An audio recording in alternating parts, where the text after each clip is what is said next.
This is the Creative Download, hosted by Christy Bruno and Chelsea Nettleton, created by creatives to inspire and encourage others to live in the fullness of their creativity.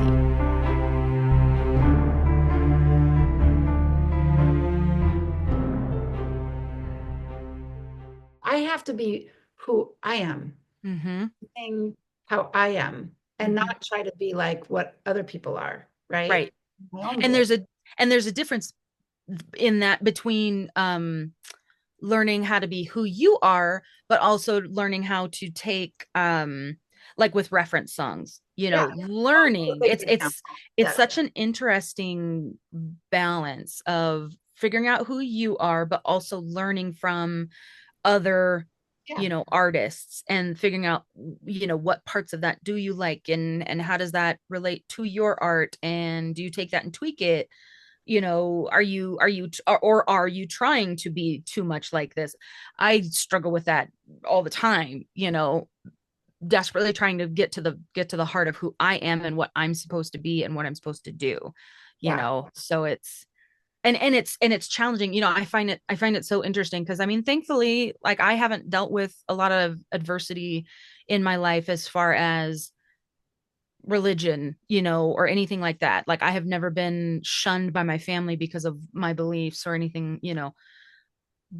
But there's this, and again, I am not belittling or making light of those kinds of situations, people that are really have to deal with that adversity, but I've experienced it just to a teeny tiny itty bitty degree in where I'm at spiritually, which then also is a part of who I am as an artist. Yeah.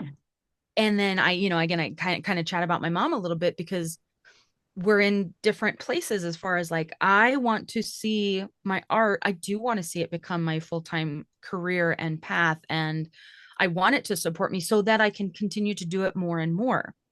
The more time I can focus on it, the better I'm going to get. For my mom, and maybe even my extended family too, like, they can't see it as that. And my sweet mom, like, I know a big part of it is she just doesn't want me to get my hopes up.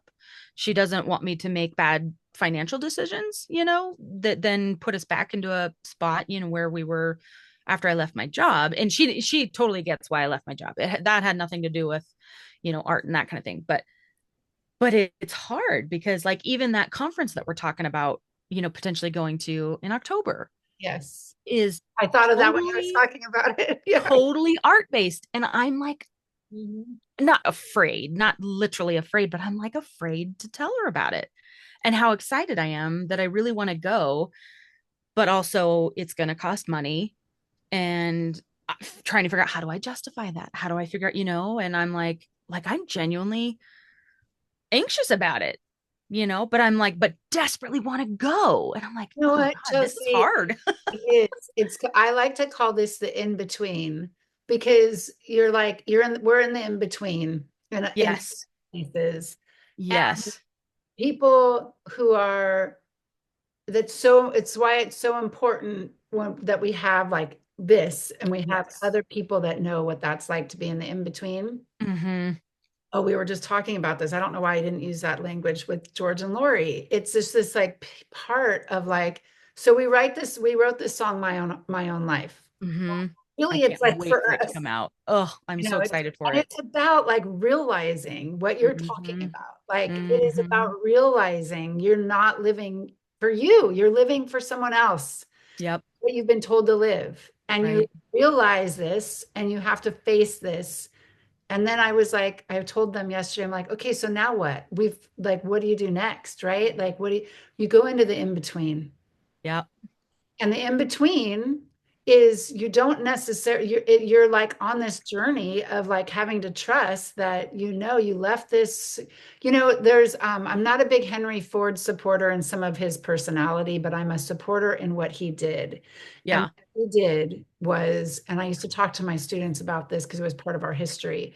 Yeah. He had a job, like a full-time job, as a, salaried employee. And when he came up with the idea of the Model T Ford and making that available for everybody, he Mm-hmm. went to quit his job And his dad said it was going to be the biggest mistake. It was like a $25,000 a year job, which at the time was Back probably, then. yeah. Yeah, big time. And his father said it was going to be the biggest mistake that Oh, he'd ever made. wow. And he chose to do it anyways. Yeah. And we would not have, he started, Ford Motor Companies. Right. Like, so but the in between, so you have those moments where you because I think this is where you're amateur versus professional too, like decision, Yeah. right?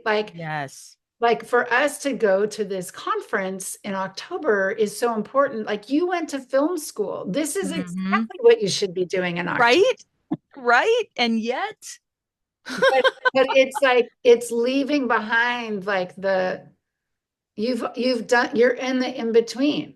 I am big so time. in the in between, It's a great way to put it. and we're doing all this stuff to keep our financial stuff going because Right. we all Because have to bills pay and it. life. We've made adjustments. Hmm. That's the other Right. thing, resistance. Like sometimes you do hit um gosh, this has been such an intuitive meeting. We had all these notes to talk about, and I'm totally going so off track, but But it's great. This is what we're supposed to talk about. Talk about following like big magic, where it's like this is yeah, what needs let it to come through. happen. We So have plenty of time to get to the other things in future episodes. I know I've talked about the class that I took at Columbia, which is called the Awakened Awareness. And Hmm. one of the things that Dr. Lisa Miller talks about, and she taught us the class, it was great. And she has a book called Awakened Awareness too, and that's a whole other thing. But in it, the one part in it that she talked about, and I think this is helpful for resistance and in the in between, and what in the hallway, you could call it, I'm in the hallway, and Oh, I the like that. Yeah, hallway between rooms type right, thing. you've left one door, the door shuts. Yeah. You know that's not the right room for you. Now you're in the in between. You're in between the knowing of where you're supposed to be. You kind of know, but you haven't landed yet. I don't know how. Yeah. So you're either in the hallway or in the in between. Yeah. And her goal is to teach college students who are fresh into college, who are a lot of them very young and immature Yeah. and brain development still happening. And they've spent their whole like high school getting a 4.5 or higher GPA, and they get Hmm. into college and they go to hit the door, and the door, she calls it the red door. So that means the door is not opening. Okay. And they're pushing on the door and pushing on the door and pushing on the door. Well, there's resistance. Life can give us the resistance, Oh, yeah. right? Our Yeah. bodies, Not just internal. right? Or, our bodies can start feeling it. We get tense, all that stuff. She starts talking about look for the yellow door, Okay. the one that you go to that when you push, it's not so hard to open, Okay. right? So, like, the way, like, when we're in the in between, we don't know. We have to try different doors. Yes. That's so And true. and so to lessen the resistance to know, okay, I'm going to try to push on this door, but if I push and this is just not budging, I'm just going to know that's not the right door right now. So I'm going to Hmm. go ahead and go look for the next door and push on it a little bit, and it's kind Yeah. of nerve-wracking because Right. you're not in routine, you're not in secure like the security yet. You're in the risk Yeah, part. you're kind of floating. It's like, ooh, where am I Yeah. landing? And sometimes it's like green door. Like Yeah. you're just like it's so obvious you got to go in there. And sometimes it's just a yellow door and you have to push a little bit. You have to do Yeah. a little bit of the work. And Yeah. then the door opens and you're like, oh, we're going in this direction. And I feel like this conference right now, we're like, it's kind of like yellow door because I know it's expensive. And, Right. and we both want to go. How are we Right. happen? How is this going to happen? And so I love to be like this. I do these universe prayers. Okay, universe, like if I'm supposed to be there, make this happen. Help me to make this happen. If I'm not, I know I'm not supposed to. It's a red Right. door, and I know. Right. And that's okay. That's not a bad thing. I think that's the other thing is like, yeah, when we hit the red doors, looking at them as not a, oh, well, I don't get my dream. That's not at all what a red door is. The red door is that this is a no Chelsea door. This is not the best for you. This is not what's right for you. Find the one that is, you know. And that's yeah, this is so interesting because that conference came to mind and I was just like, okay. And the fact that plane tickets are ridiculously cheap I know. See, For that's the a moment during that, I'm like, yellow okay. door. And again, and then yeah, I'm like, I think that's a yellow door, and I think that's maybe a first step, and Yeah, then the rest will come. yeah, And I'm going to be completely vulnerable here. So because of the past couple of years, like I mentioned, with my husband's back issues and not being able to work for a while, and then he got what we thought was a really good job, but talk about a red door. yeah, It ended up being a horrible spot for him, and so he was done there yeah, after 4 months. And I had just quit my job thinking, oh cool, I can pursue my real estate media business. But I had to build that up. I didn't have enough clients, and all of a sudden neither one of us have income. And we let certain things go too long. Like we should have made a couple of decisions, but we were both just kind of like paralyzed, yes, thinking, what do we do? And real estate, the media business picked up decent. So over the summer, this last summer, there was enough work for both of us to kind of be doing it, right? Not a ton. Come August, like end of August, it was like everything. I mean, you're in real estate. You yeah, it was you here saw it. The too. Yeah, market just went whoosh, like quiet. yeah, quiet. Just, I mean, it's not like things weren't happening, but we had like hardly any business. My agents didn't have any listings. Yeah, And all of a sudden we find ourselves just flat broke yep, because of what we'd been recovering from. We had some financial issues, that we finally, I mean, and again, being vulnerable, we declared bankruptcy. yep, Some of my friends and family that are listening, you guys don't know that, because I didn't want to, it's not a burden that I want to share with other people. But I'm going to be honest with that. Like, we declared bankruptcy this last summer, yeah, and that, although it's actually a huge relief, and I no longer feel shame from that. It doesn't mean that my financial problems are solved. I still have student loan debt. We still have bills to pay, just normal ones. And all of a sudden I found myself like, we didn't have the income. So I have been relying, I had to ask some different people for help. I had to ask for financial help, and that was so hard because I don't there's a lot of reasons that part's not important, but it's hard for me to ask for that kind of thing. yes, So then take that and go, how in the world can I justify spending, the money that it would take to get to this conference when I still in my heart owe people money. Now, yes, the people that let me borrow, like, their hearts are amazing, and they're like, you know what, if you can never pay this back, that's fine. Like, I give this to you. But I still, that part of me that I'm like, that obligation, that feel of this isn't right, to go to this. So I'm struggling with that, where it's like, oh, this seems like so clear to go, but yet what is this that's stopping me? And is it legitimate?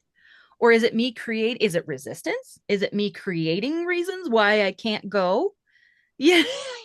So yeah. sorry, deep dive into my life there for a second, but No, I think it's so good because I don't think you're alone. I know you're not alone in that. yeah, It's like that's I think Elizabeth Gilbert talks about it. Okay, so let's get into permission love because it. Let's do it. I think that's like the next, That's perfect. that is where this is leading us. And that is part of Yes. our notes. And I think that Yes. giving yourself the permission Yeah. What does that look like? and that going back to amateur versus professional mindset, right? Yes. Giving yourself ourselves permission is the first, I think, step towards permit, whether it's permission to make a mistake. That was a big one. Yes. So Yes. I remember being in Tom Ferry's our business coach for real estate. Yeah. We go to his And he's summit, well known in the real estate world, right? and he's great because it's Yeah. not like sales. I mean, he does a little bit of that, but it's mostly about this kind of stuff. Like, we're talking about, I love you, Tom, and Jeff Mays. He's also our coach, so we coach once a week with Jeff, and then we also have Tom involved too. And but he said to all of us, our team, he's like, go out and it's okay to make a mistake. Yes. It's okay to make mistakes. And I remember my Yes. friend saying that to me too. That's also, he's a composer in Phoenix. He does Fritz Tietzel. He's like my closest friend there that talked me into going into real estate so I can do my music. Mm-hmm. Like, it's okay. People make mistakes. And then Mm-hmm. we can make amends for that. But I think when we're in art or we're trying to do this in between Mm-hmm. that we're in, because that's what I hear you talking about, the in between. Mm-hmm. Over here, we've got this conference coming that is so like where we need to be in October. Yeah. Yeah. For It seems like connections. Yeah. But then we have these things that are still not resolved over here because I have some of that going on, like you're talking about too. right. And like I think it's giving ourselves permission to make decisions that are within our values, Mm-hmm. right? Like it goes kind of back to within our values Mm-hmm. and permissions I'm going to try these different doors. Yeah. Maybe it's permission that I want to be a professional writer, Right. script writer, TV. You and I have talked about our own path. I know what we both want. We Mm-hmm. want our TV series to be picked up and produced. We Mm-hmm. want our songs to be placed in television and film. Mm-hmm. And that's part of the conference. It's part of giving ourselves permission to one, say what we want, and number Yes. two, take the actions towards that happening. That to me Yeah. is becoming a professional. That to me is making the professional. Yeah. That professional mindset. I love that. But without giving up our responsibilities. Right. Yeah. We're not Yeah. throwing things to the wind and saying, screw that, I'm going. Yeah. Like, Because so Elizabeth Gilbert, I never saw Eat, Pray, Love. I've never read it, but she which talks is so fascinating because I love how much you're getting from the book, like from Big Magic that she Big wrote. Magic. So I'm going to talk about it. I've never seen it, and I'm sure that it's fantastic. But she has a I actually didn't like the movie, believe it or not, but I so love her book. she's so funny. Yeah, she's great. In permit, she has a whole chapter in permission. I highly recommend reading it. I'm still reading it right now. But she talks about how Eat, Pray, Love, and how prior to that she was working full time Yeah. or Yeah. part time or whatever She to had to pay pay the her bills, bills.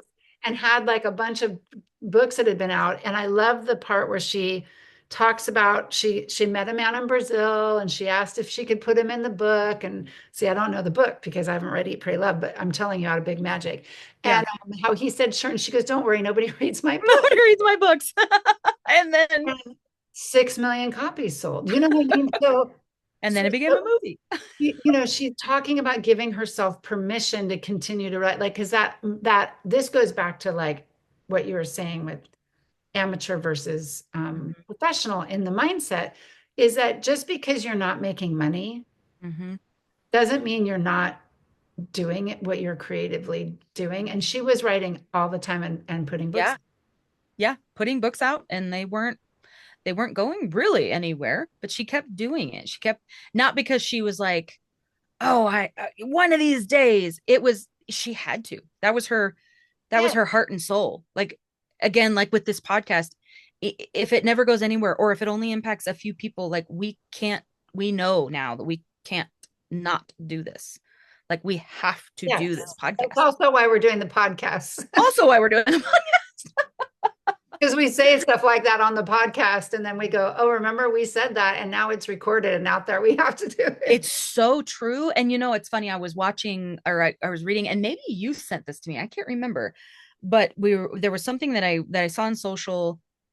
No, I'm sorry. It was in the book that you recommended that I think you said George was reading and recommended Be Your Future Self Now. Oh, yes, He that's a talks about, and I'm totally blanking on the guy's name that he talks about, but that Viktor basically, Frankl. what is it? Viktor Frankl. Oh, not so yeah, then that's the author, right? So Victor was writing about a YouTuber that he created videos Oh for no, no, himself. no, no. Viktor Frankl's different. This is the Mr. Beast. Yes, yes, Mr. Beast. That's his YouTube handle. Yeah. Or yeah, handle, username. I work with social It's media and I always forget what the yeah. terms are. But yeah, he talked about creating videos 6 months, so he in one sitting, he created videos that he literally posted, like had scheduled to post 6 months out was what was one video. So 6 months from now, him talking back to his 6 months ago self. And Yes. then what was it? A year, 5 years, and 10 years. Yes. And it was basically looking, going, hey, if you're watching this, like you've got to, I expect you to have, for him, it was like 20 million followers or something like that. Um, and I know that you're going to be doing this with the mindset of, or with the thought that if you set your mindset for the future to pull you forward Yeah. versus letting the past hold you back, Yes. how powerful is that? And again, that mindset. So that goes with the professional mindset of, damn it, these are the things I want to do. Yes. And I'm not gonna let myself be stopped unless I know, like let's say I go for something and I realize, nope, you know what? That's not quite right for me. That's not what I want to do. But I'm not gonna let somebody else tell me yes Yeah. or no. I'm not gonna let, so having that, oh God, like mindset is just so powerful. And Yeah. again, jumping back to, I think we, on the very first episode, we talked about uh, being able to retrain your brain and make new pathways. Like, this is a scientific thing. This isn't just a, yay, you can do it. It's a, you can create new grooves in your brain, new pathways. Yes. And one of these new pathways, is creating this new mindset. That's a new pathway. Well, And and we can do that. yeah, And totally. we have to as artists, we have to fight for that. And there's so much going against us, I think, as artists, because it's such a beautiful thing and such a powerful thing, resistance, the enemy. And I do believe it's a spiritual thing too. Like, there is resistance in this world to keep the beauty that is art Yeah. from reaching even one person that's supposed to see, hear, watch, whatever it may be. Well, yeah, that's why when you go into countries that have been taken over by dictators or authoritarian, Yes. let's hope we're not going to be completely. Oh, yeah, They Lord get rid of willing. the music and art because that feeds the soul of the people. Um, I um I think the vulnerability, so like what you're talking about is like the vulnerability that art creates, like that. Yeah. So that's where safety comes in. But when the Mm. fact that you brought up the be your future self, I have to acknowledge, so because that's one of my regular readings too. Yeah, I'm so glad you introduced me to that. Well, thanks to George. So I'm a big Viktor Frankl fan. I read And he's the author, right? Viktor Frankl is in the book. So Oh, Viktor he's in the book. Frankl, Okay. he wrote A Man's Search for Meaning. And Okay. that is the how he uses how this author, oh, where's the book? I have it, but I don't remember where it is. Blanking, we'll put it in the notes. Who Which book? um The one you're trying to think Your of for. future self. He Oh. uses a lot of Viktor Frankl's story in it, and that is being in your, like when you know your purpose and you can see forward, Mhm. like the whole purpose of Man's Search for Meaning was to that he knew he had to write his theory of logotherapy, which is what Viktor Frankl was doing. He got put in an internment or in Auschwitz, Oh man. World War II, and lost his Wow. family. But he survived the Holocaust by, he believed, helping people there, Yeah. also knowing that this was his purpose. Yeah. So when we have a purpose, now that is a very, just like we talked about Adolf Hitler last time, these are extreme Right. examples, Right. right? But the takeaway from that was what Be Your Future Self, he uses Viktor Frankl in that, to know that, like, that there's now the theory of when we see our future. So that's where my intent and want has come from. Hmm. If I want, or I know my purpose is to do this, then I can focus on my intentions during the day. Yes. Oh yes. Gosh, that's so beautiful. That brings it all So back together. that's how I got that. Now, I am also, I do not believe, because of my own experiences and a lot of the people I know, that your past does not matter. Right. Because it kind of comes across that way, like as if, like, because we Yeah. focus so much on our past, Hmm. science is now starting to focus on the future more. And we know that there is the science of what you focus on is what you get. Right. However, I do think that for artists, especially, I'm going to just speak in this case with creative, Yeah.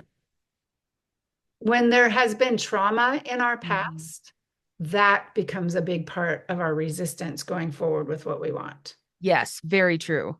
And if we don't, and I'm going to use the word reparent yourself in that area, Yeah. Yeah. it's kind of like regrooving. But Yeah. like my friend Like who talked RE hyphen parent, like parent, yeah, reparenting yourself. that so you can look forward, Mhm. and like most of the Eli Weitzel also was in in concentration or in Auschwitz. No, wait, Holocaust. I don't know where he was, Yeah, but in a camp. he came back. He wrote day and night. He Okay. wrote his story. That to me, when you write your story of your past, is part of reparenting yourself. Yes. It's not holding it in. It's like, so there is some unpacking that can go on. Hmm. And my friend who did the values exercise with me, she actually, that's kind of her specialty. Is Mm. she has a podcast called the Loving Parent Podcast. Ooh, And it's about, I tell my story, the traumas of my story and that, and she has some other people who share that. So nice. I do think you can set these goals, but part of it, the resistance and fear for me often is I have some pretty like specific things, and Right. I'll share one of them um, that I have to reparent still, Right. meaning I and regroove Yep. my brain. Same. Um, I don't. Should I tell the story now, or do you want to respond to what I just said? Anything Oh, that, I was, yeah. Well, and let me just, all I'll say is, for one thing, so Be Your Future Self is by Benjamin Hardy. thank But you. I I, can't remember his name. yeah, I just pulled it up real quick. But I will say what we're talking about here, for those of you guys that haven't read the book or heard of this concept, um, science is fine. So we don't, because we definitely don't want to negate or make light of our pasts. That so he's not saying that your past doesn't affect your future. What he's encouraging and what the science is finding is that for so long, the field of psychology, he talks about this, the field of Yes. psychology up until the 90s, 1990s, not 1890s, 1990s, was focused only on your past and what, and then looking at that like that's going to dictate the future. And what he's talking about, I believe he's like the foremost like specialist, like psychologist in this field, is that you don't negate your past. You don't let it, oh, well, that's not me anymore. It's not that. But looking at your future as propelling you forward versus, looking at your past to dictate what your future is going to be. Yes. That pushing you forward. It's not your past pushing you forward, it's your future pulling you forward. So I just wanted to clarify that for any readers that have, or any listeners that haven't read it, making sure that they understand like your past is so important to who you are. But the beauty is the things that did damage us and traumatize us, that doesn't have to be the thing that pushes us forward. We have a beautiful future that we can create to propel us into who we're supposed to be. Because let's be honest, like our trauma and our like all the things that happen to us, that the negative things, whatever that may be, that shoot, I totally derailed myself. I was thinking about like propelling ourselves forward and I was like, how beautiful is that? Like, oh, so the trauma and the abuse and any of those things that we experienced created the person that we were, but our future is propelling us to be who we are supposed to be, who Yes. we all always supposed to have been. That and I'll say it, resistance is the trauma, like that abuse and the trauma and the things that we experienced that were negative that caused us the heartaches. That was resistance from day one, you know Yes. getting into our lives and to try to stop us from being the artist that we're supposed to be, Yes. whatever that may be. So sorry, that was a little bit longer than I meant, so continue on. No, I need that. I needed to hear that back. Because it goes back to clearing the channel. So Mm. I see it Mhm. like, so if I were to talk about Viktor Frankl, I highly recommend A Man's Search for Meaning if you want to really read the story, his story. It's his story. What he did, he lived in the moment, even in the horrific moments Mhm. of being in the Holocaust. Oh, and I can't even fathom like And oof. he lived in it in the sense that he wasn't going to take this into the future to hold him down. He would take Right. it into the future to build on what his purpose was with his Yeah. like his psychiatry and his therapy. Hmm. And that part of like looking to the future, like you said it beautifully. I just think that it's the clearing of the channel Yes. happens too. So when we Yes. clear that, so people, so there's this idea, and I guess I'm talking more like not that the be your future self encourages this, but there Mhm. is an idea that goes around now that we are talking about the future, that you don't need to clean the channel of the past. But that, Right. but you're if you're gonna, I don't think that for me is possible, at least. No, I Um, totally agree. And in fact, I think that's a resistant, that's part of resistance too, is like, oh no, no, no, you can just ignore all that now. That's yes, just ignore your past. It's fine. It's like, no, no, no, no. You have to deal with your yeah. past. Because you can't hear what's coming through, in my Hmm. opinion, if I Yeah, did. agreed. So like I talk about my dad being like my dad was a functioning alcoholic, meaning he went Hmm. to work. And in my family, you were not an alcoholic if you went to work, you didn't beat your wife, you didn't beat your kids, and you didn't go to jail. So Right. as long as he didn't do those things and he kept his job, and he had a good job at Arizona State University and Phoenix College, and like Yeah. he worked, in education, then he wasn't like an alcoholic, but he died of alcoholism, unfortunately, later in his life. But when I was a kid, Mhm. he would not drink during the week, so he'd go to work, and then on the weekends would be his time to like really let loose. Well, those time periods during the week were really tough because he Mhm. had to not drink, and Mhm. he would just kind of try to tune himself out at the end Yeah. of the day He would watching TV. He ugh, wouldn't really numb engage. himself. Yeah. And when I was little, like 7 and 8, I was loud. And I was, Just like the way you said that. you're 7. You are like Yeah, you're all over the place. so uninhibited. Uh-huh. I like wanted to be a tap dancer. That didn't last long. He took those shoes away because it was too Oh, loud. right, You know what I mean? right. Like it was like he was very full of rage, and drinking really helped him to calm that. And Yeah. so when you took that away, it was like an old bear getting woken. Yep. I had this moment, and I tell this story because it's still something I reparent Yeah. still to this day. Yeah. But when you're 7 or 8, you're kind of like, I mean, I remember taking my son to Trader Joe's, and he'd be interpretive dancing, through Trader Joe's. So now he's 19 now, and he'd be mortified if he heard I was them. gonna say, like, He nobody doesn't tell him that listen to my that she said podcast. this. Yeah. So, but that's how I was. I was singing Yeah. all the You're time, all uninhibited. the time. I was really into my true self. And my mom went on vacation with my aunt to Barbados or Bahamas or something Oh, like that. And geez. I was, and they left me home with him for a week. Oh, And I was so like, I knew this was not going to be good at like 8 years oh, old.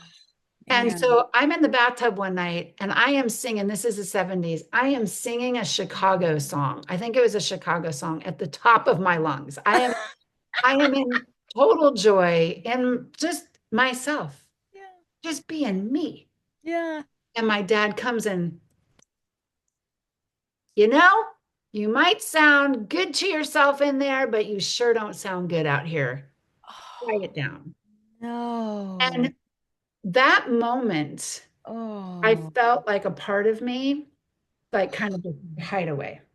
yes. Oh my And I gosh. was very hesitant to sing after that. Oh, I'd sing in I sang choir. I immediately just went to more to dance, yeah.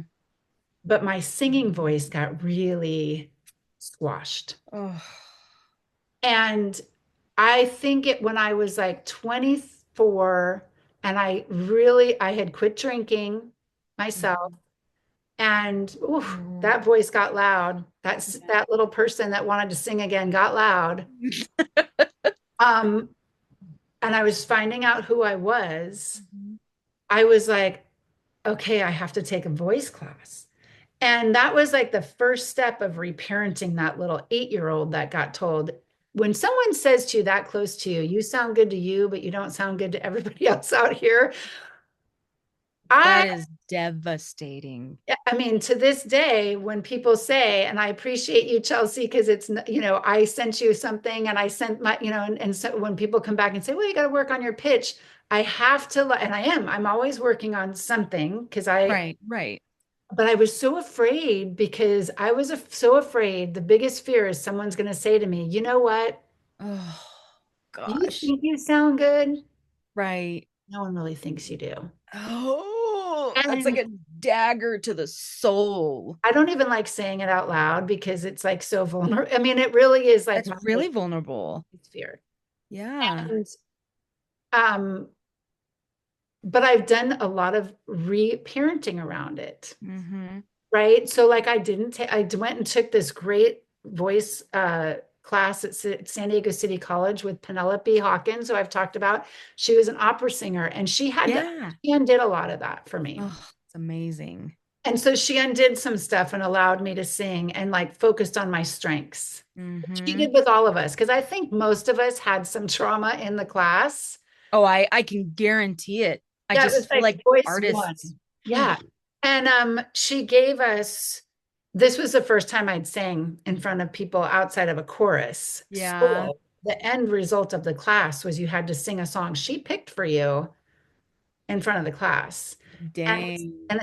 she picked one of my favorite songs. I love Gershwin and she picked Can't Make oh, what's the name of the song?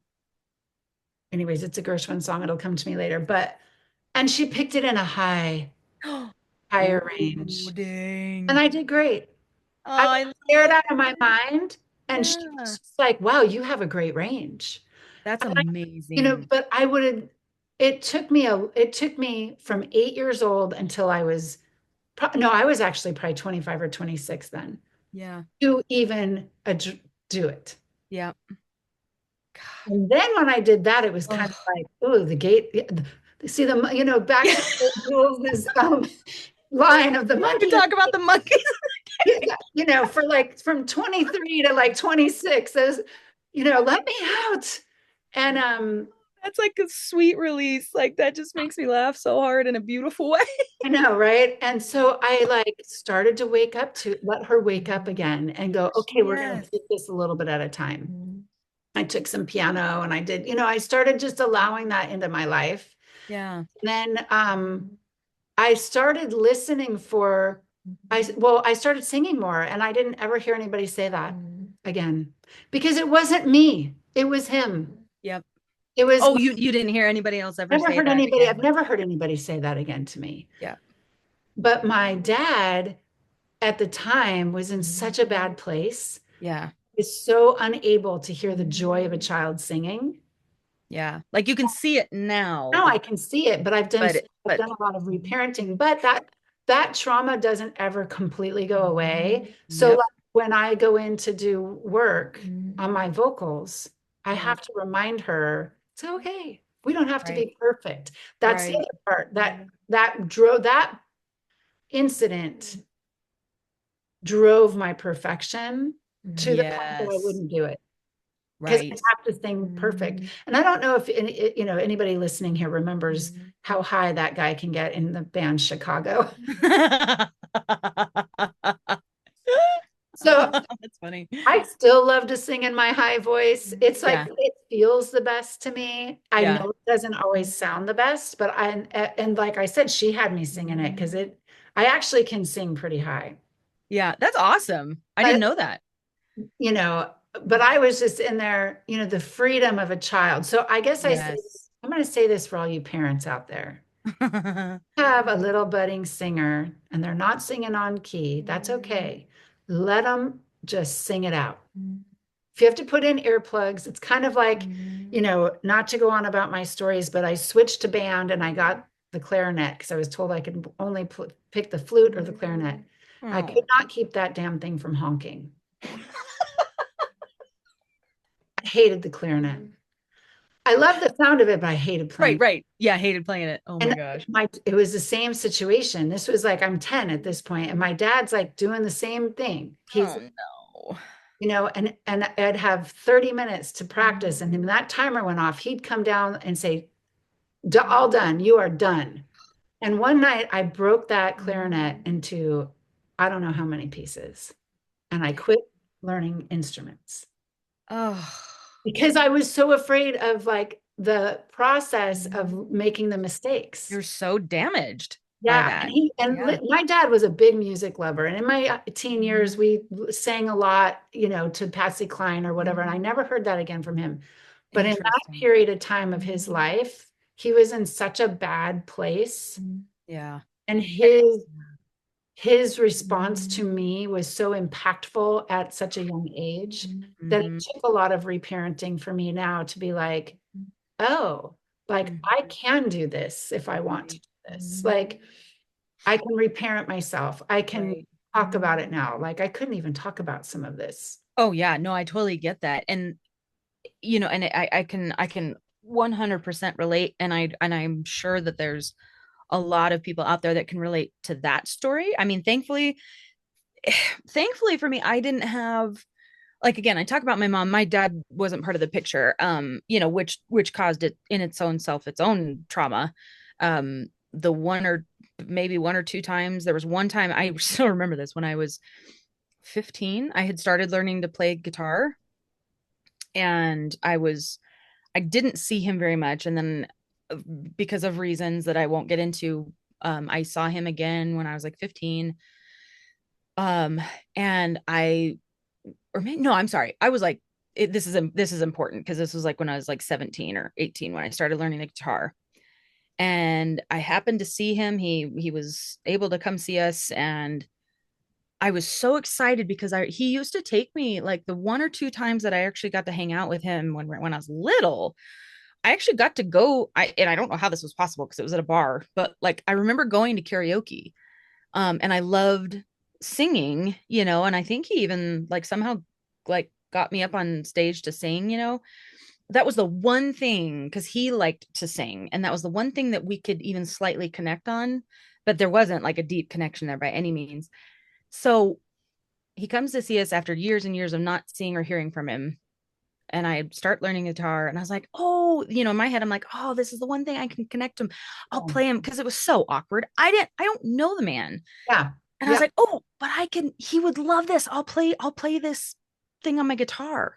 And it wasn't him listening and going, ugh, like, it wasn't that. The interesting thing was, I don't even think he said, wow, that was really, like, that's so cool that you're learning it. He didn't really say anything. He grabbed the guitar and goes, oh, let me show you. And he proceeded to then make it about him. Yeah. And that's the story of my life with my dad. It's always been about him the few times that I've seen him throughout my life. So I've got that. But then, like, so again, I talk about my mom. And again, mom, if you ever listen to this, like, I love you so much. Like, don't feel bad with these things. But when I was growing up, this has to do with how she was raised, and where she comes from. Yes. I I wasn't told by her, anything as damaging as what your dad, like, my heart cries for that little girl that experienced that. Mm. Um, but my experience was that it was, I literally, I remember this phrase. Anytime I do anything, sing, anything that was performance kind of based or artistic like that, it was well, that was nice, but don't get your hopes up. Don't Oh, get your hopes up. yeah. Don't get your hopes up.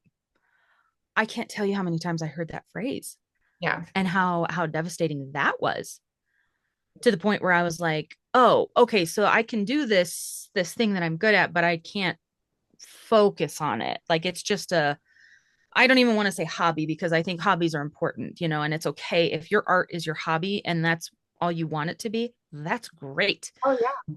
Yeah. But for me, it was like, oh, this is just a thing that I can do, but it's not a thing that I'm going to do. Yeah.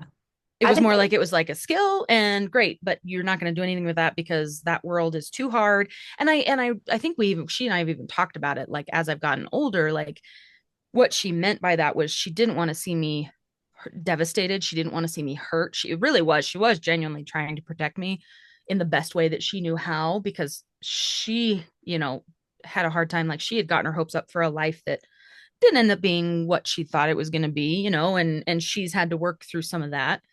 So it's like I get that, but again, just like with you, you could see back to your dad, but in that when you're that young and moldable and vulnerable, Yeah. that stuff is so damaging. So that's so important. Again, like going, looking at the past, not letting the past push you forward, letting the future propel you, but understanding that you have to work through that trauma, whatever it may be. You guys may be listening to this going, wow, I really didn't have it too bad. Yeah. That's like that. Don't feel bad. There's still stuff that you're dealing with. If you're not doing your art to the level that you want, there is something in your past that Yeah. is What is stopping it you. that needs to be cleared in your What is channel? it that needs to be You know? clanneled? What is it that needs to be cleared from the channel? Because that's usually where we get deeper, when you get deeper into it, that's like kind of what it all comes down to like really like feelings, Mm-hmm. like you're letting, well, with songwriting, let's just Yeah. songwriting it is. I would imagine it is with most art, but like with Mm-hmm. songwriting, getting the feeling out. So if your channel Mm-hmm. is blocked off, blocked, because of some of these past situations. But you know what? I just want to tell you when you talk about it, here's Mm-hmm. it. We don't really, um, our culture is getting so much better. The younger people right now, in this world, like my son's age and like the millennials, they talk about a lot. We come, Yeah. which is great because Right. part of it is just being able to talk about what happens and Yeah. to recognize like what I said, like that wasn't me. I was being Right. me. And Right. when you have children or you're around nieces and nephews or whatever, I think there's a lot of healing around that because when I had our son, I went through a long period of time where there was a period of time with my dad that was really, really challenging. And that Mm-hmm. was like that age group. It was like really pretty much between 3 and 13 was Mm-hmm. like horrible with him. He was Yeah. great as a teenager. Interesting. He was very engaging with us. Like he also allowed me to drink and smoke with him, which doesn't great, but Right. like, you know what I mean? He was But he like, was trying. but he wasn't good with little kids. Yeah. He didn't have any patience a lot for me, and I think and what I've learned is that we do something called recycling of our, and we don't have to have children to do that, but if we will recycle our past if we don't face our past. Yes. So Yes. so when you're trying to live your in your true self and look forward, but you have not been able to, you haven't recycled, you're not, we do something recycling so we can heal that and move Mm-hmm. forward. If you Mm-hmm. if you don't remember your childhood, I have people that have told me I don't remember anything about my childhood. It's like, oh, Mm-hmm. like you probably have to start being around kids or Right. like something that's going to help you because when we're are young, that's when our creative beings are so alive. Mm-hmm.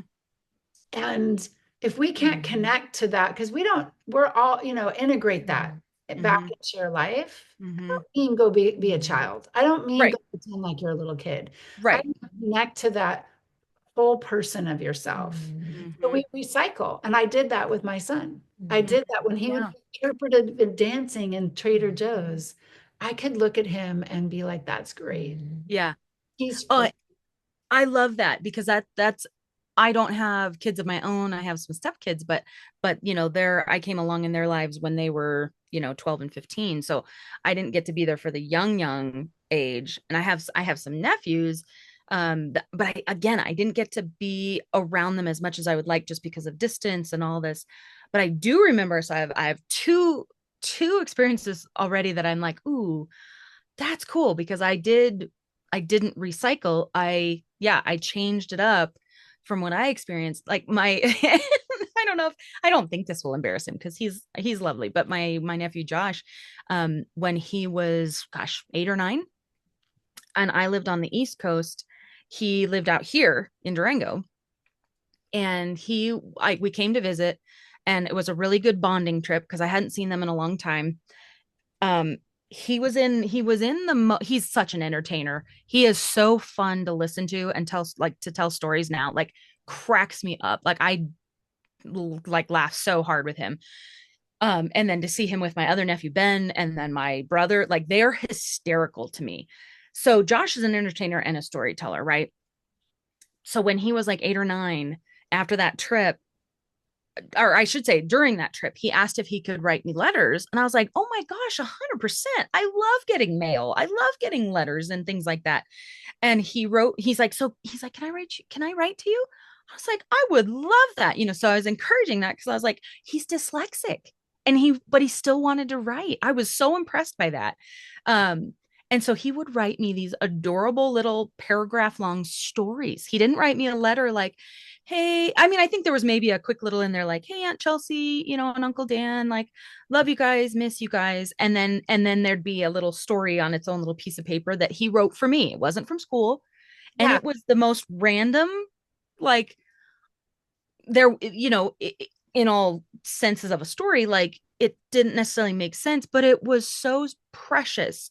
And I got a chance to then I wrote back to him like, oh Josh, I loved this last story that you sent me some more, and because in that moment he didn't need to know that, well, you got to follow this structure, or oh, nobody's going to read this, or whatever, might have been a reaction, from Yeah. my past. It was, I'm going to encourage this kid, keep going, like doing what you're doing. I wasn't trying to, oh my gosh, you're the most amazing writer ever. You're going to do amazing things. It wasn't a false, it was still very authentic. But Yeah. I got to like speak that life into him, and it's not like that's not even what he's doing. Like he's a football player. He really wants to go pro and he's playing in college and he's doing his sports, but he's got that artistic creative, side of him that I'm so excited because I think that's going to come out the older he gets and the more he gets to kind of experience that. And But he'll remember anyways, that. I feel like he'll remember yeah. that in himself because and you, Yeah. because I remember that with people that early on Yeah.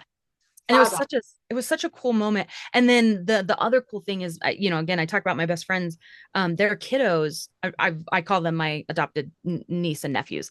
They are so creative. It's insane, and I love, like, props to you, Ellen, Danny, because I've told you guys this, but I'll say it on the air. I love the way that they parent their kiddos because some people might look at it and go, whoa, they're out of control. They're not. They're letting their kids explore, be themselves. They have discipline, they have boundaries, but it's not necessarily what society would say. It's not the rigid, oh, don't do that, and I get a chance to be a part of that. And it makes my heart so happy, even when I'm tired and I just want to go over and hang out with my friend Elle. I get there and the kids all, I'm not kidding, like all of them, like meet me at the door and they're each showing me like, hey, look at this and this and this, and I'm like, that's so cool. Wow, I love how you did this. And it's not even like I'm thinking to, like, how I've learned to encourage somebody is don't just tell them, oh, that's really neat, or oh, I like that song. I give them something. I'm like, oh, I really like, so for example, like when I was over there last night, it's so cool because the two older siblings work together on projects a lot. The younger one's still kind of learning, but they worked on this little, they called it a medallion. No, yes, medallion. Oh, I can't remember now what they, there's a word for it. Is it Anyways, it's like a kind of like a little family medallion. crest or something? It really had nothing to do with anything, but Ben designed it. And then he's at a really cool school that has a 3D printer and they get to do all these fun art Nice, projects. nice, yeah. So he designed it totally himself and then he 3D printed it at school. And then he brought it home and my adopted niece painted it. So Oh, like, cause she's the artist, she's phenomenal, and it was so neat to see them come together. Besides the fact that it actually did really look really cool, I got to tell him like, ooh, Lai, I love the way you did this and the way you painted this and how this looks. And I guess it's fine if I say their name, but Ben, this, like how you designed this, like this is so cool. What does this mean to you guys? What does this look like? You know what I mean? And yeah. like, Engage. Yeah. yeah, engage and like encouraging with it still being authentic, Yeah. because I think that's important. Like kids know when you're not being real with them, Yes. and it's also not good for kids to be, blown up huge, like, oh, I'm going to be the next Taylor Swift, when maybe that's not your path, but we don't have to You want to say be the next that's you. not your path. You want to be you. You don't want to You be. I got to want be you. Taylor Yeah. Swift. Like Yeah. my little kids that would come, 7-year olds that wanted to be Taylor Swift. I'd be like, well, why don't you be really you?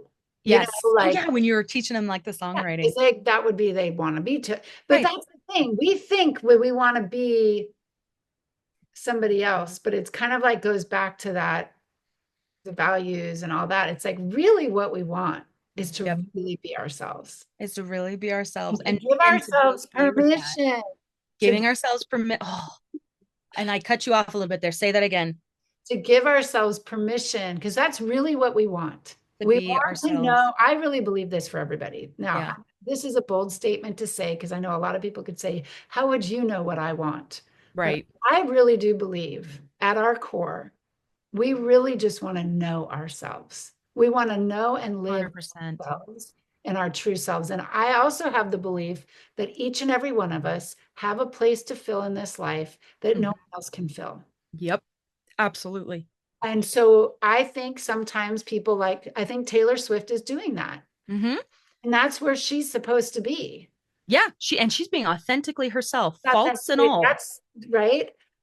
So don't try to be her. Try Yep. to figure out how she got to be who she really is. Yeah. Who she is, not what the world sees her as, but Yes, who she her is. person, she is supposed to be. What She's did she doing that do? role. So if you want to, that's, I think, and we watch it with people um, all the time, and I've done it, Hmm. I mean, like we Oh. do, we don't know. Like we think we have to be this other thing. Hmm. When we get these other things, we're going to be fulfilled.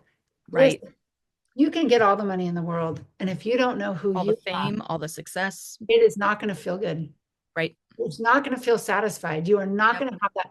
I know the feeling of Hmm. of and glimpses, Hmm. and it's more and more being who I really am Hmm. and living authentically who I really am. Hmm. Going back to the beginning of saying no to Hmm. certain things, setting that intentions, knowing my values right now, like when I was raising Julian back to kids, I allowed, it was painful for me Hmm. during periods of time because I had to feel that pain Yeah. of what happened to me Hmm. sometimes. Hmm. And it was uncomfortable. Hmm. But as soon as I would give myself permission to feel Hmm. that, I could be a better parent to him Hmm. and I could allow him to be in his place. It wasn't about me, Yeah. right? Because I wasn't resisting it. Right. I wasn't resisting it. Hmm. And so I a lot of times could just dive into, not always, because we're human, but like Right. I could dive into like playing in the art, like being creative with him at where he was at. Yeah. Yeah. Yep. And being like you were saying, just like that authentic just self, right? Mhm. And so I think it comes back to like if we were to, you know, the resistance can come out in all these different ways, like perfection, our Yep. in our past, fear, all of Hmm. that. But I think it really comes down to who are you? Hmm. Like Right. really get to know you. And you can, Yeah. I don't Get know, to know you. back to like it doesn't matter how old you are. Yeah. Yeah. Exactly. It doesn't matter how old you are. Hmm. Like the miracle of it is getting to know who you are Yeah. and not like, and your creativity, like doesn't have to be an ends to a means. I was fantasizing about, I was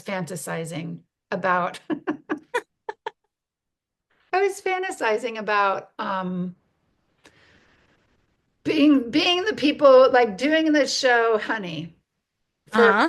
music, right? Yeah. I was fantasizing about it. And I was just like,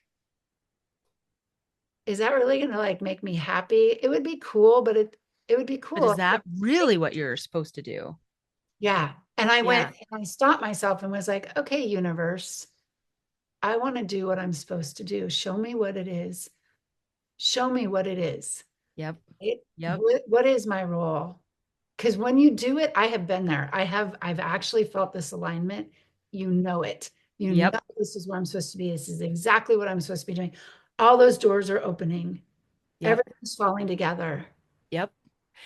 I think that's a beautiful place to end on this discussion, which is so funny because we'll get more into, so we talked about the amateur versus pro mindset. There's a whole lot that we can go into, and we'll go into that next episode. I think this is a beautiful place to end Yes. for what we ended up chatting about today. And it makes me think of this quote that I am going to get printed out and put back up somewhere I can see it. I Yeah. forgot about this quote, and I saw this a long time ago, going to back to like, you're not trying to be Taylor Swift. It doesn't mean that you may be a famous, very well-known artist in whatever it is that you do. That we're not saying, like shoot for the moon, Be you, but but yeah. find your place on the moon, if you will. I don't know if that's a good analogy, but Yeah. this makes me think of this quote that it hit. I think I read this maybe 20, 30 years ago. I mean, I was younger, a lot younger. It says, don't ask what the world needs. Ask what makes you come alive and go do it. Because what the world needs is people who have come alive. Yes. And when we think about it like that, I immediately got this image of a superhero movie where the superhero discovers their power. And it was for, as a female, like I thought of a female, and I literally had this is how my brain works, and I know yours works very similar too, Christy. Like I had this scene play in my head all of a sudden just now of a female superhero that she's been fighting and training and trying to figure out, what is my superpower? Like I know I have a gift, like I know I have a superpower, and it finally comes, and it would picture, a female Thor, where well, I guess there is Love and Thunder. Anyways, she all of a sudden it comes to her and she just has this electrifying moment. I mean, just the lowering of the boom, just the and her power is revealed. That's what this world needs when it comes to our art, because it's going to be that, if not just for you, for one person, for five people, for 100, who knows. But we don't need more Taylor Swifts. We need more people who have come alive. That's it. And to come alive means figuring out who you are and what you're created to do and be and become. Yes. Yeah. I'm like, ooh, I get chills. So good. So okay, so yeah, I guess we have a yeah. It's so funny again being authentic. I was worried, like I said, that I was like, oh gosh, are we gonna have enough to talk about today? Are we gonna have enough energy? Blah blah blah. Yeah, I guess that just shows showing up, being consistent, showing up. Good stuff's gonna come. I mean, I hope you guys think it's good stuff. I know we love it. So We do this in our life. I think that's what, like, I think you and I, we're always like reading, we're actively doing all of this. yes. So then when we talk about it, it's like talking about what we're doing Yes. comes to us, like how we've connected these things to be where we're Yes. at. So Yes. wherever you're starting from, just start. Just start. Like when Just I do went it. to my class, Yeah, your voice. Yeah, your great vocal. place to start. If you're like Yeah. wondering, like, I'm not really sure, go look at your community college or something. Yeah. Like, is there a class in there that's interesting that you just find interested and that sparks that spark you're talking about that makes you feel Yes. like you want to come Yeah. alive? And And explore stuff. yeah, and explore it. What makes you come alive? Hmm. And yeah, what gets you excited? What makes you come alive? And be okay with trying something, even if you have to spend money on it. That it's like, oh, you know what? I found out that's not really my thing. Okay, so I'm going to try this thing. It's not a mistake. That's a whole other topic for another episode that I know, like Christy, I'm really passionate about, with wanting to reframe mistakes and quote unquote failure. I think that's so misused in our No in such our thing. there's really no such thing. I mean, yes, I mean, again, that's a whole other topic. So we'll get into that.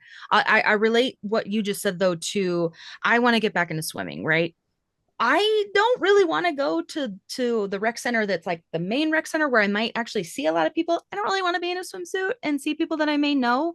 But there's a rec center that I found that's actually like 20 minutes the other direction that I probably won't know anybody there. And that's comfortable for me right now. So I'm like, okay. So I relate that to if there's something you want to do and you're kind of maybe you're worried about, maybe that's part of the resistance right now is that you're afraid you're going to run into somebody or somebody's going to see you or you're going to be singing in front of somebody that you're like, I can't do this in front of people I know. Shoot, drive 45 minutes away if you need to go to a different community center where you're not probably going to run into anybody. Find ways around these fears and the resistance. That's our encouragement to you guys. Like, start where you are. Even if it's starting to write a list of, you know what, I want to look into this and this. Yeah. And then find where it's comfortable for you to go do that. Well, it may not be completely comfortable, and that's a good thing. But find a place, if you need to go 45 minutes away to a different community center or a different community college, do it. Yeah. Just do it. Yeah, it's okay to do it in secret. It's okay to do it in secret until you're ready to. And you may always do it in secret, but if it makes you come alive, people will notice that, and they don't need to know why. If it's really that hard for you right now, that's okay. Anyways, we could keep going on that for. I know. Listen with ears that are like, you're that part of you. People will say, I guess, how do I say this? I remember sitting with a friend who was like a mentor, and I was talking to her about music. And she said to me, and I was not actively doing music at the moment. She said, I just want you to know that when you talk about your music, your whole face comes alive. Yes, you light up. You light up. Yes. And when she said that, it's like you hear from a different part of yourself. You hear from your heart.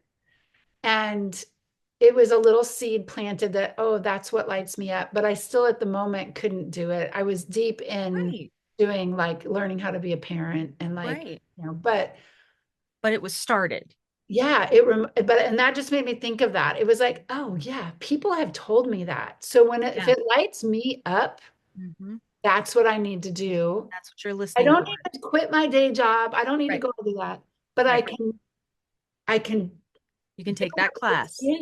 Take the class. Yep. Maybe just put on. These are fun. Find a really good vocal warm up on YouTube. Oh yeah, there you go. If you're singing and you want to sing. Yeah. Do it. I have this gal I follow. I don't even remember her name. Cheryl Porter, I think is her name. And she dresses up, and I think it's the 8-year-old in me that loves her. And I sing with her. I love that. That's beautiful. I don't actually want anybody to do it. Like I just started doing it in front of my husband. Yeah. I have to do a warm up. I guess you're going to hear it. And guess what? There's that little 8-year-old was like, oh my God, what if he says that? And he has never. But I do these like little kid warm ups. I love that so much. See, and that's so encouraging. Yeah. And if you're an artist or a drawer or a painter or whatever, like YouTube University, and you can do that all just on your own little laptop in your own little time. Nobody has to know about it, if it's just that hindering. And that's highly possible that it is. Like, that's okay. You're allowed. Again, giving your permission to do it in secret if you have to. That's okay. There's nothing wrong with that. Give yourself permission. Yeah. Oh gosh, this was so good. There's so much stuff here. We'll recap in the description and of course put in links and everything. But yeah, so good to see you and talk to you, Christy. Oh, I love you, and I love you too. Everybody for listening. Yes, thank you guys, and like, share, subscribe. We'd love to have you a part of the community, part of the family. So, all right, until next time. Bye. Bye. Okay. I really have to pee, and goodness gracious. Yeah, we'll definitely have at least 2 episodes, maybe 3. Thanks for listening to The Creative Download, hosted and produced by Christy Bruneau and Chelsea Nettleton, edited by Chelsea Nettleton.